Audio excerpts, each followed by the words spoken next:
સીતારામ, જય શ્રી કૃષ્ણ, હર હર મહાદેવ, જય શ્રી વૈરાગનાથના આદેશ. આજે મારે વાત કરવાની છે શિવજી વિશે. શિવજી ભસ્મ કેમ ધારણ કરે છે?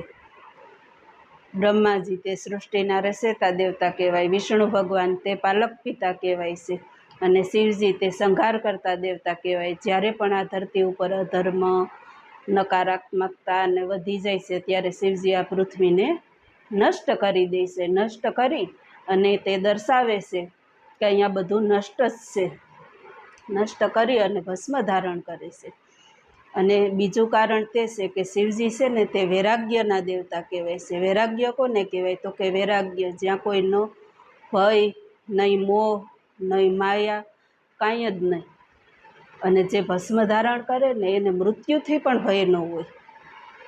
જ્યારે આપણો આ જીવ છે ને તે શિવારે ભળી જાય ને ત્યારે આપણું ખોરિયું વધે ને, એ ખોરિયું પણ એક દી નષ્ટ જ થવાનું છે. એ ખોરિયું પણ એક દી ભસ્મ જ થવાનું છે. તે જ દર્શાવે છે શિવજી. અને મારો આ વિડીયો ગમ્યો હોય તો લાઈક કરો, કોમેન્ટ કરો ને શેર કરો. સબસ્ક્રાઈબ કરવાનું તો ભૂલતા જ નહીં. આદેશ.